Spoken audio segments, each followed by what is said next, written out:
Hello, I continue reading from Thelonious Monk His Life in Music by Thomas Fitterling.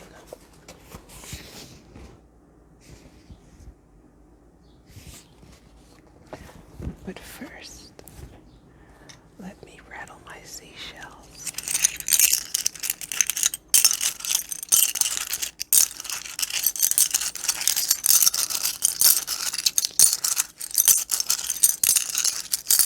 I love doing this.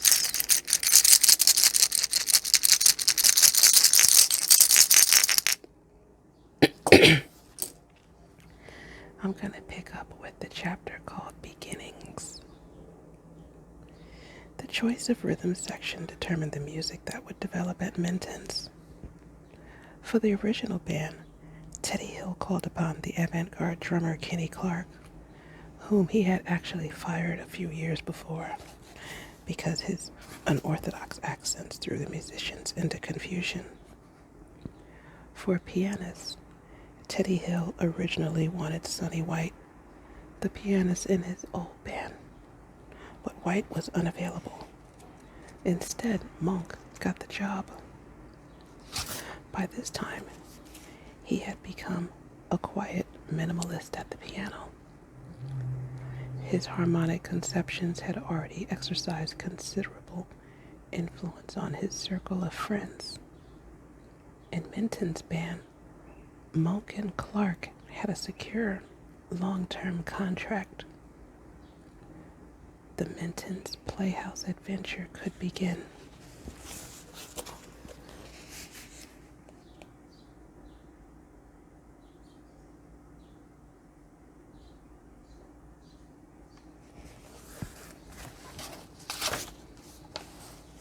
This chapter is called The Eye of the Bebop Hurricane. Surely no jazz club would make such enduring history as Minton's Playhouse. This informal meeting place opened its doors at exactly the right time and place. New York had become the desired destination of established bands, as well as home to striving young musicians.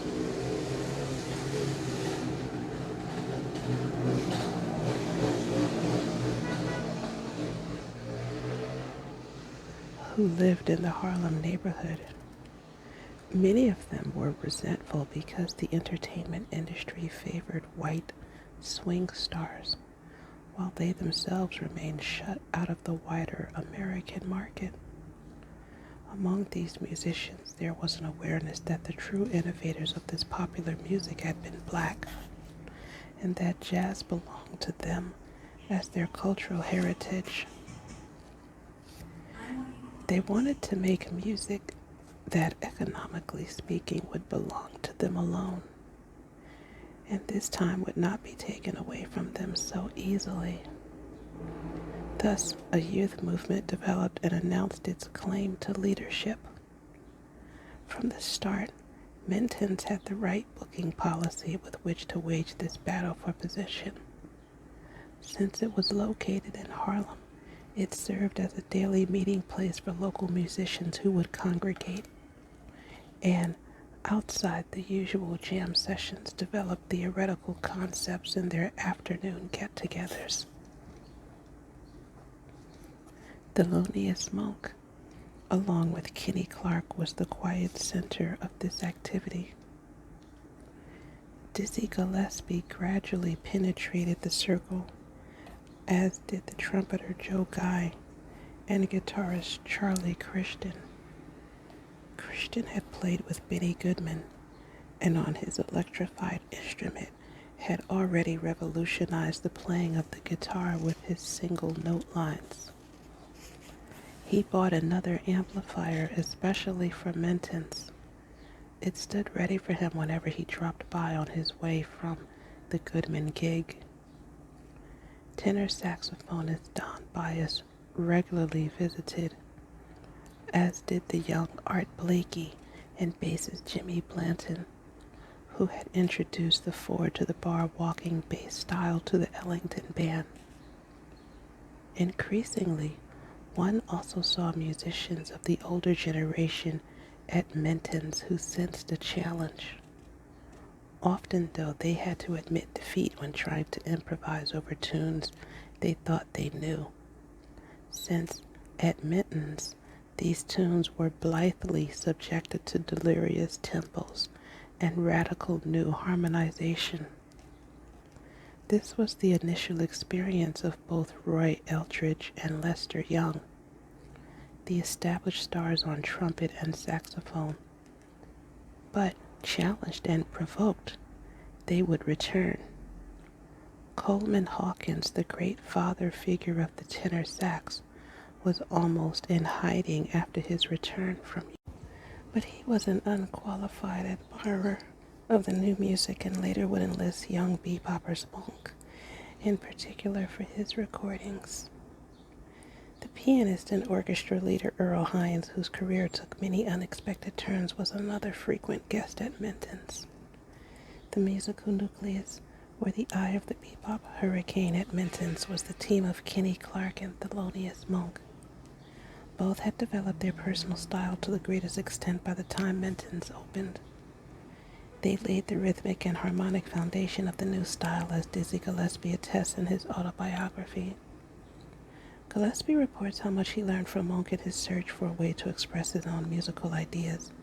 Monk, with his oblique chord changes, his introduction of the flatted fifth, his ninth chords, and his way of arriving at harmonic resolutions by way of hitherto untried intermediate passages. Gillespie and Charlie Christian were interested in cultivating a new rhythmic and harmonic virtuosity. They had been suitably impressed by the young alto saxophonist Charlie Parker when he first came to New York in 1939 with the Kansas City band of Jay McShann. His musical search seemed to be leading him in the same direction. A year after Menton's opened, Charlie Parker returned to New York on a freight train and was now playing in Clark Monroe's Uptown House, Harlem's other jam session club. It was on 138th Street and was popular above all with the musicians of Count Basie's circle from Kansas City. Kenny Clarke and later Dizzy Gillespie recognized in Parker a new force on the scene. They felt a strong spiritual kinship with him and persuaded him to collaborate in the Menton enterprise. Now, in 1942, every instrument in the composition of a classic jazz quintet had a pioneering representative in the Menton circle. Clarke, as the oldest and most respected of the boppers, was nominally the leader of the band. With his easy and natural authority, he saw to it that the outward eccentricities cultivated by so many band members did not jeopardize their joint adventure. The house pianist, it must be said, was a difficult case. Fundamentally spoiled by his doting mother, Thelonious Monk arrived late more and more often and regarded it as his job to be unreliable.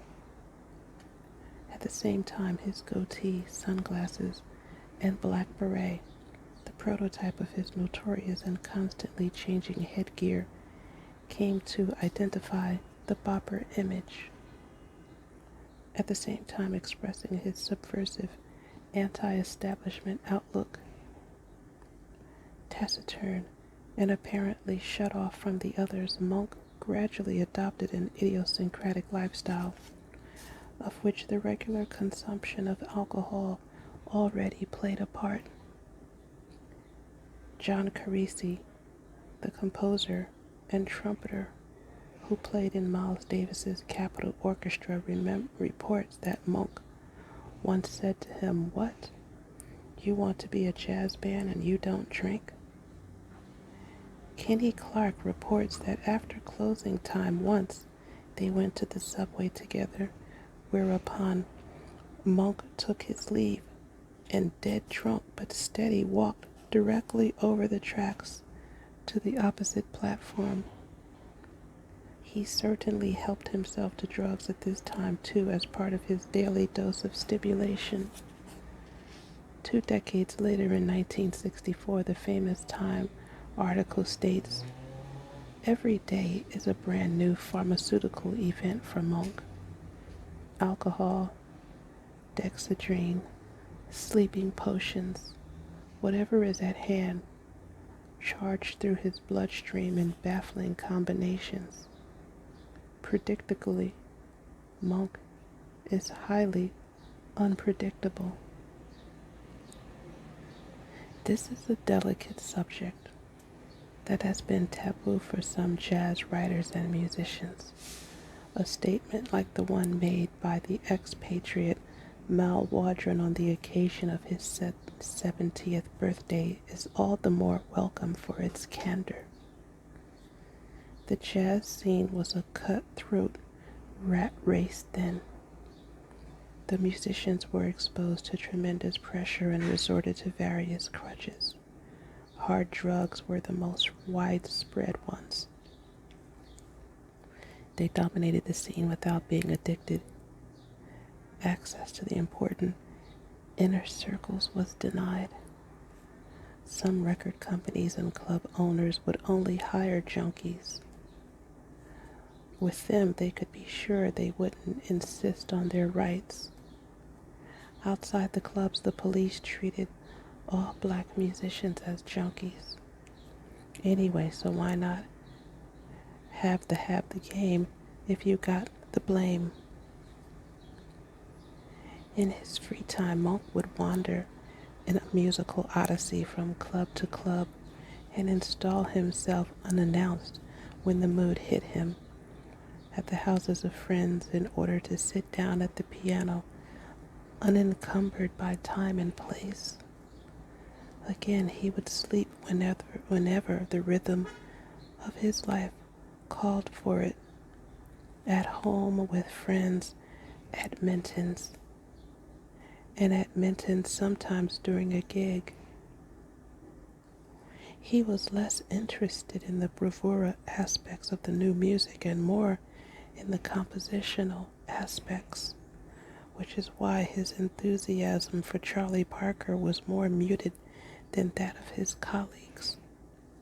He not only reharmonized old standards, but wrote new pieces with new harmonies. Thus, themes emerged that immediately became part of the standard pop repertoire, such as Round Midnight and Epistrophe. More and more, he invited musicians to his house to demonstrate his ideas quietly and patiently at the piano. Bud Powell was among Monk's most frequent guests and a frequent host when Monk wandered off in search of a piano to play. They were friends for life, and Powell remained an enthusiastic supporter, interpreter of Monk's music despite the fact that his piano style, modeled on the right-hand horn lines of Charlie Parker and Dizzy Gillespie, was the dead opposite of Monk's style of play.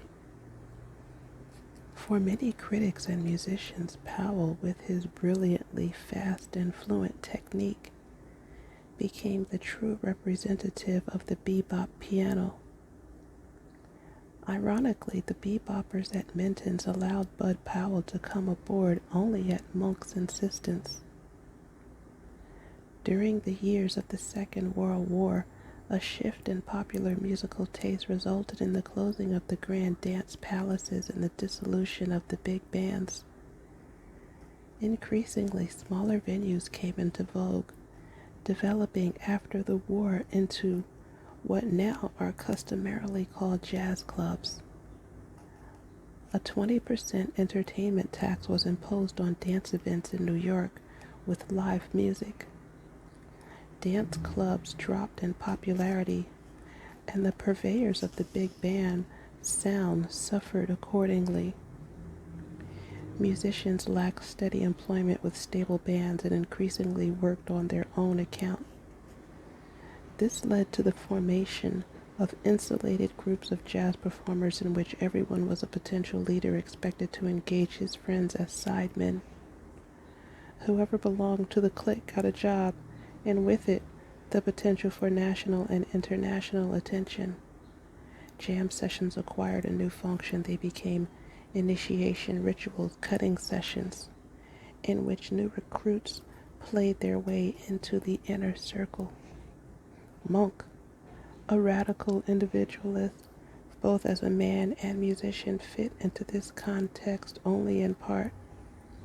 Notoriously, he declined to roll out the red carpet for the soloists he accompanied. When he played, everyone else had to play his way too. Bebop was finally gaining an audience outside Harlem. Its appearance on 52nd Street at such clubs as the Onyx and the Three Deuces marked the first step in its progress toward the white intellectual downtown, south of Harlem. Downtown was becoming the center of the New York jazz scene, where all the great stars of the late swing area appeared in clubs. In August of 1943, Dizzy Gillespie performed at the Onyx in a bebop combo to which Lester Young, the bassist Oscar Pettiford, drummer Max Roach, and initially Monk also belonged. Later, Monk would be replaced by George Wallington, who was more punctual and didn't unsettle the soloists with his own queer ideas of accompaniment. Monk, in any case, did not like to play outside Harlem. He was afraid that the commercial world of music would again rob the creators of the new style of their music as it once had robbed the fathers of swing. While the attraction of downtown New York grew, the loosely constructed fabric of Menton slowly unraveled. Jam sessions took place only on Mondays, and on the remaining weekdays regular bands alternated. Monk was able to work there only sporadically now, and owing to his personal and musical oddities, he seldom got work elsewhere. Another circumstance added to his troubles. The radio stations to this point had relied on live music for their programming, but at the beginning of the 40s, recording techniques had evolved to the point where station managers could dispense with live music altogether. The musical community, having lost a significant source of income, reacted by refusing to record. This was the so-called Great Band, which lasted from 1942 to 1944, when musical recordings were made only under the auspices of the military. The record companies were forced to share with the musicians the royalties they got when their product was played on the radio. This should be borne in mind when one is tempted to lament the fact that, owing to the ban, the development of jazz during this period is not better documented, and that the public at the time remained largely unaware of its direction. The public responded with all the more alarm when suddenly confronted after the war with the new style of jazz. Contributing to its alarm was the sense that a new black self-awareness was emerging, stimulated in turn by consciousness of the signal contribution Black Americans had made to the victory overseas. The new music, although not widely heard, was not entirely unknown to or unsuccessful with the public. It made its way into the thriving jazz clubs that were opening up on 52nd Street in Midtown, if only after a delay.